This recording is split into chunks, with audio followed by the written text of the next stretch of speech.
अस्सलाम वालेकुम। आज हम सीसी 3.1 और उसका जो चैप्टर 8 है इसके पेज 4 में रेफरेंस लाइन के रिलेटेड डिस्कस की हुई है।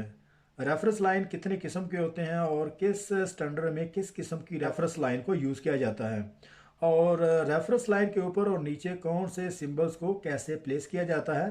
और ये काफ़ी सारी इंफॉर्मेशन है इस हवाले से। तो चलिए देखते हैं कि ये पेज वर्ल्ड सिंबल के रिलेटेड। यहाँ से अभी हम इसको स्टार्ट करते हैं। Convention of BSEN 22553 has replaced BS499 in UK.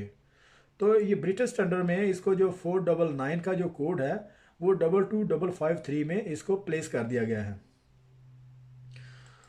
The arrow line as for the BS499। तो जो 499 है इसको BSEN 22553 में इसको रिप्लेस कर दिया गया है। में शल टच द जॉइंट इंटरसेक्शन। तो 22553 में जो एरो लाइन है उसको जो है वो जॉइंट के इंटरसेक्शन में उसको वो लाजमी कोई एक आध पॉइंट टच होना चाहिए, ऊपर हो या फिर नीचे कहीं भी हो। जो एरो लाइन का जो जॉइंट की इंटरसेक्शन में वो टच होना चाहिए। नंबर बी में shall not be parallel to the drawing. और ये जो एरो लाइन है ये ड्राइंग के पैरेलल नहीं होता क्योंकि ये तो एक एंगल में होता है। Shall point towards a single plate preparation. तो सिंगल प्लेट प्रिपरेशन में जो एरो लाइन है उसको जो है वो किसी पॉइंट पे लाजमी जो है वो टच होना चाहिए, जैसे कि इसी डायरेक्शन में वो नीचे भी दिखा सकते हैं। तो दोनों पॉइंट से कहीं पे भी वेल्ड की जो कंपोनेंट है उसका जो इंटरसेक्शन में ऊपर से भी जिस तरह ये दिखा रहा है और बिल्कुल डाउनवर्ड्स की तरफ भी वो जो एरो लाइन वो यहाँ पे शो करवा सकता है। The reference line. तो अभी वो रेफरेंस लाइन की बात कर रहा है। Shall join the arrow line. और ये जो रेफरेंस लाइन है इसको जो है वो एरो लाइन के साथ इसको ज्वाइन होना चाहिए जिस तरह ये नीचे दिखा रहा है। और shall be parallel to the bottom of the drawing. तो वो कह रहा है कि ये जो है वो ड्राइंग की जो बॉटम लाइन है उसके जो पैरेलल होना चाहिए, मतलब जिस तरह वो पैरेलल होने चाहिए जिस तरह नीचे वो दिखा रहा है यहाँ पे। Shall be parallel to the bottom of the drawing. और इसकी जो ड्राइंग की जो बॉटम है उसके जो पैरेलल होना चाहिए, जो रेफरेंस लाइन है इसको उसके पैरेलल होना चाहिए।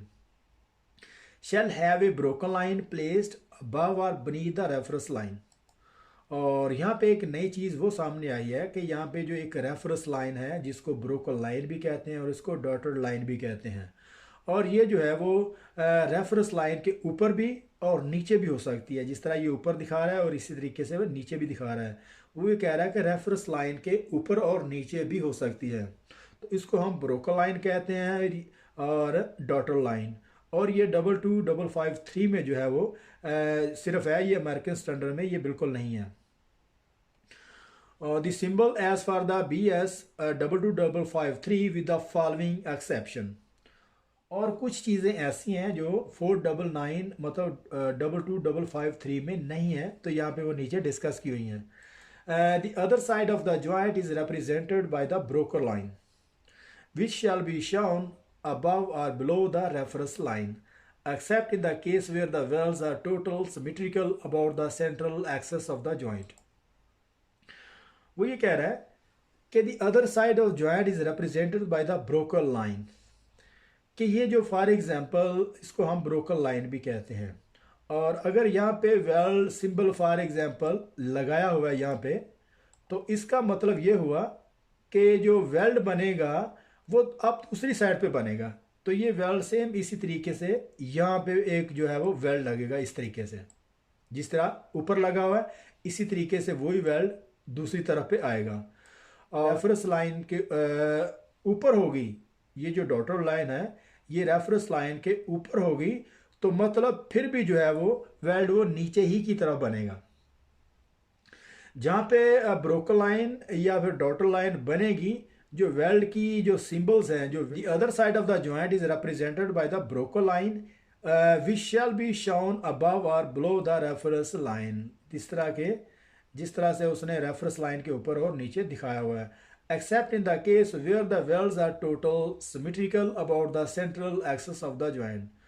वो कह रहा है कि अगर दूसरी साइड पे वेल्ड प्लेस करना हो तो क्या करते हैं कि जो डॉटर लाइन है इसके ऊपर जो वेल्ड सिंबल की नोटेशन बना देते हैं, फिर वो ये शो कराता है कि वेल्ड इसके जो दूसरी तरफ बनेगा।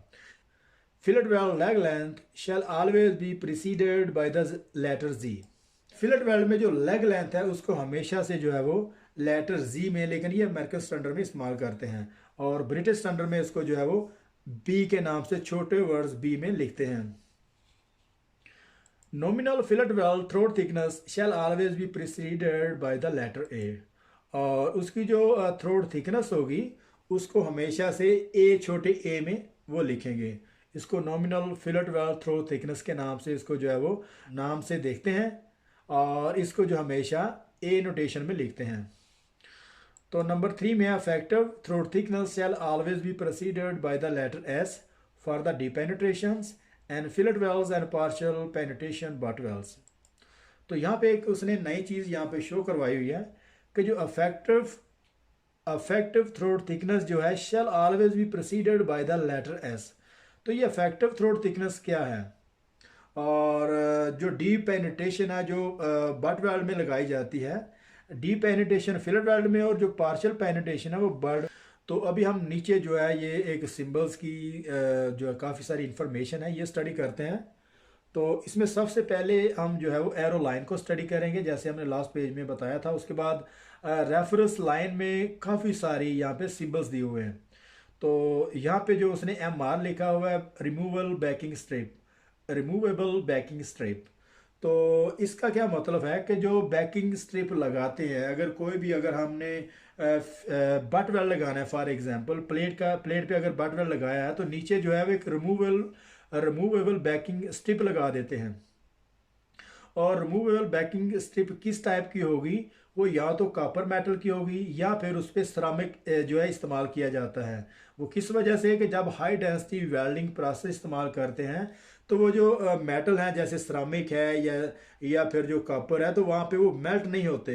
तो welding process high current density welding process high current के साथ फिर उसको जो है वो बगैर झिझक के बगैर उसमें डाउट के यहाँ पे जो है वो एक्सेस पेनिट्रेशन होगी या बर्न थ्रू वगैरह होगा, तो बगैर इस सारे डाउट के उसको जो है वो अच्छे से उसको वेल्ड कर सकते हैं और इससे जो टाइमिंग जो है उसकी जो वेल्ड करने की जो टाइमिंग है वो भी इंक्रीज होती है और थोड़े वक्त में इस तरह से बहुत सारे वेल्ड जो है वो लगाए जाते हैं।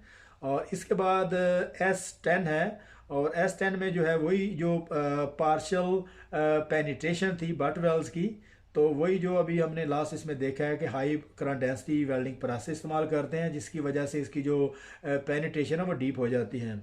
और उसके अलावा ये जो unbroken line representing the arrow side of the joint, और ये जो अनब्रोकन लाइन है इसको हम ये जो रेफरेंस लाइन है इसको अनब्रोकन लाइन भी कहेंगे। और ये जो नीचे है जो डॉट डॉट बनाए हुए हैं इसको हम ब्रोकन लाइन कहते हैं। और अनब्रोकन लाइन का मकसद ये है कि इसको जो वेल्ड करेंगे एरो साइड पे, जिस तरह यहाँ से जो है अगर हमने इसको वेल्ड करना है तो यहाँ से इसको वेल्ड करेंगे, ये जो एरिया इसको हम वेल्ड कर देंगे ये वाला। अगर रेफरेंस लाइन यहाँ पे होगी, अगर रेफरेंस लाइन के ऊपर जितना भी जो वेल्ड सिंबल यहाँ पे बनाए होंगे, और इसके बाद ये डॉटर लाइन है और इसके बाद डॉटर लाइन है। डॉटर लाइन में नीचे फिलेट वेल्ड दिया हुआ है, तो जहाँ पे भी डॉटर लाइन पे कोई भी अगर फिलेट वेल्ड होगा या कोई भी बट वेल्ड या किसी टाइप की जो वेल्ड की नोटेशन होगी तो उसको जो है वो अपोजिट पे प्लेस करेंगे। डॉटर लाइन पे नीचे दी हुई है तो यहाँ पे मतलब ये हुआ कि इसको अदर साइड पे यहाँ पे इसको जो वेल्ड जो है प्लेस करेंगे इस एरिया में। तो इसी तरीके से ये बट वेल्ड होगा क्योंकि इसको यहाँ से प्लेट को काट के अंदर जो वेल्ड को डिपॉजिट किया हुआ है। और ये एक फिलेट वेल्ड होगा क्योंकि हमने इसको जो फिलेट वेल्ड को जो इसको बाहर की तरफ से वेल्ड कर दिया है, किसी प्लेट को काटने की ज़रूरत ही नहीं पड़ी, तो इसको फिलेट वेल्ड कहेंगे और ये हमारा होगा बट वेल्स। तो उसके ऊपर फिर उसने उसकी जो थ्रोट थिकनेस है, थ्रोट थिकनेस कितनी होगी वेल्ड की, जो यहाँ से अगर इस यहाँ से लेकर यहाँ से इसको डिमेंशन इसकी लेंगे तो ये 8 मिलीमीटर होनी चाहिए। और उसके बाद जो इसकी जो एस है डीप पेनिट्रेशन वो भी मेजर की जाएगी यहाँ से। इसके बाद जो लेग लेंथ है, लेग लेंथ भी चेक करेंगे, यहाँ से लेकर यहाँ तक इसकी लेग लेंथ कितनी है, यहाँ से लेग लेंथ भी मेजर करेंगे, थ्रोट थिकनेस भी इसी तरीके से ये डिमेंशन यहाँ पे दी हुई हैं। और इसके अलावा ऊपर एक और यहाँ पे उन्होंने weld toe to be ground smoothly, और किसी भी वेल्ड की जो टो है उसको स्मूथ करना होगा, उसको ग्राउंड करना होगा, तो यहाँ पे इस तरह की जो है वो वेल्ड सिंबल बना देते हैं। तो मतलब ये हुआ कि जहाँ पे जो टो है यहाँ पे वेल्ड की जो बनती है वो स्मूथली ग्राउंड होनी चाहिए, वो ऊपर उठी हुई नहीं होनी चाहिए, जिससे वेल्ड मेटल और पेरिस मेटल की प्रॉपर्टी है वो अफेक्ट होती है, उसमें ज़्यादातर क्रैक जो आने के चांस यहाँ पे बनते हैं, तो इसलिए इसकी जो है इसको ग्राउंडली स्मूथ होना चाहिए। और broken line indicating other side of the joint, जैसे हमने पहले बात करी, जो ब्रोकन लाइन है वो ये इस चीज़ को इंडिकेट करती है कि जो वेल्ड है यहाँ पे उसने जो वेल्ड दिया हुआ है, इसके जो ऊपर वेल्ड की जो सिंबल बना हुआ है ये इसके दूसरी साइड पे होगा, यानी मतलब इस साइड पे, अदर साइड पे, इस तरफ इसका जो फिलेट वेल्ड बनेगा और जो ब्रोकन लाइन के ऊपर दिया हुआ है। तो पीछे अगर हम इसके जो फीदर है वहां पे अगर देखें तो ये 131 मिग मैग वेल्डिंग प्रोसेस है, और यहाँ पे इसके अलावा और भी इंफॉर्मेशन ये 1 दिया हुआ है, और इसके अलावा इसकी जो रेफरेंस इंफॉर्मेशन है, बहुत सारी इंफॉर्मेशन यहाँ पे प्लेस कर सकते हैं, जैसे WPS है, NT है, या और WPQR के अलावा या बहुत सारी और दूसरी चीज़ें यहाँ पे वो जो है मेंशन कर सकते हैं इस फीदर के पीछे। तो ये 1 है, ये welding process to be EN 4063, ये मिग वेल्डिंग प्रोसेस का एक ये कोड है। और जितने भी वेल्डिंग प्रोसेस है वो हमने पहले लास्ट पेज में बताया था कि 4063 BSEN 4063 में जितने भी वेल्डिंग प्रोसेस हैं वो वहाँ से उनके जो पूरी डिटेल इसमें मिल सकती हैं। तो ये था हमारा चैप्टर 8 का पेज 4 यहाँ पे ख़त्म हो रहा है। तो मिलते हैं नेक्स्ट पेज में, तब तक के लिए अल्लाह हाफिज़।